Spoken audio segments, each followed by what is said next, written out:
ఇప్పుడు చూడండి ఫ్రెండ్స్, మన దగ్గర కార్బన్ కంపెనీ యొక్క కీప్యాడ్ మొబైల్ ఉన్నది, మొబైల్ బోర్డు ఉన్నది. ఈ మొబైల్ అనేది ఛార్జర్ తగిలిస్తేనే మొబైల్ ఆన్ అవుతుంది ఫ్రెండ్స్. ఈ ఛార్జర్ మనం ఎప్పుడు రిమూవ్ చేస్తామో అప్పుడు ఆటోమేటిక్గా మొబైల్ అనేది స్విచ్ ఆఫ్ అయిపోతూ ఉన్నది. ఈ ప్రాబ్లమ్ని మనం ఏ విధంగా సాల్వ్ చేయాలి అనేది ఇప్పుడు నేను మీకు ఈ బోర్డు ద్వారా చూపిస్తూ ఉన్నాను. ముందుగా మన బోర్డులో ఈ విధంగా కాంపోనెంట్స్ ఉంటాయి. ముందుగా VBAT మన బ్యాటరీ నుంచి సప్లై అనేది డైరెక్ట్గా మనకు R200 అనే ఒక రెజిస్టర్ ఉంటుంది ఫ్రెండ్స్. అక్కడికి మనకు సప్లై అనేది వెళుతూ ఉంటుంది.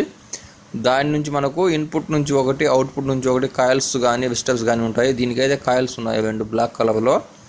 ఆ రెండింటి నుంచి మనకు CPUకు సిగ్నల్ సప్లై అనేది వెళుతూ ఉంటుంది. మళ్ళీ వెళ్ళిన సప్లై అనేది ఫీడ్బ్యాక్ అయ్యి రిటర్న్ వస్తూ ఉంటుంది. ఈ విధంగా ఈ 2 కాయిల్స్ కానీ రెజిస్టర్స్ కానీ వర్క్ చేస్తాయి మనకు మొబైల్ బోర్డులో.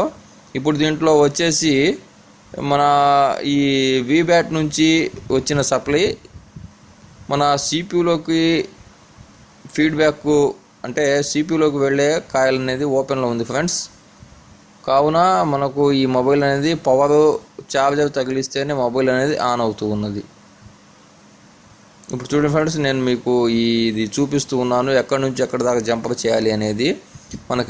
మనకు ఇది ఏది ఓపెన్లో ఉన్నది అనేది చూపిస్తూ ఉన్నాను. జంపర్ కూడా చేసేసాను ఇప్పుడు చూడండి ఫ్రెండ్స్, ఇది ఈ ఇమేజ్లో ఉన్నట్టుగా మనం జంపర్ అనేది కలపాలి ఈ మొబైల్కి. ఇదేనే కాదు, వేరే ఏదైనా కానీ మనం సేమ్ ఇదే పద్ధతిలో చెక్ చేసుకొని రెజిస్టర్స్ కానీ ఈ కాయిల్స్ కానీ ఉన్నట్లయితే సప్లై వస్తుందా లేదా అనేది చెక్ చేసి ఇన్ అవుట్లో వాటికి జంపర్ వేసేస్తే మనకి ఈ ప్రాబ్లం అనేది అన్ని మొబైల్స్లో సాల్వ్ అయిపోద్ది ఫ్రెండ్స్. ఈ విధంగా మనకు ఏదైనా మొబైల్ పవర్ ఛార్జర్ తగిలిస్తేనే మొబైల్ ఆన్ అవుతూ ఉంటే ఈ విధంగా మనం ప్రాబ్లమ్ సాల్వ్ చేసుకోవాలి ఫ్రెండ్స్. ఇట్లాంటి టెక్నికల్ సంబంధమైన వీడియోస్ మొత్తం నేను మీకోసం తెస్తుంటాను. కావున తప్పకుండా నా ఈ ఛానల్ని సబ్స్క్రైబ్ చేసుకుంటారని, షేర్ చేసి లైక్ చేస్తారని ఆశిస్తున్నాను. ఇప్పుడు నా ఈ వీడియో చూసినందుకు చాలా ధన్యవాదాలు ఫ్రెండ్స్. Thank you.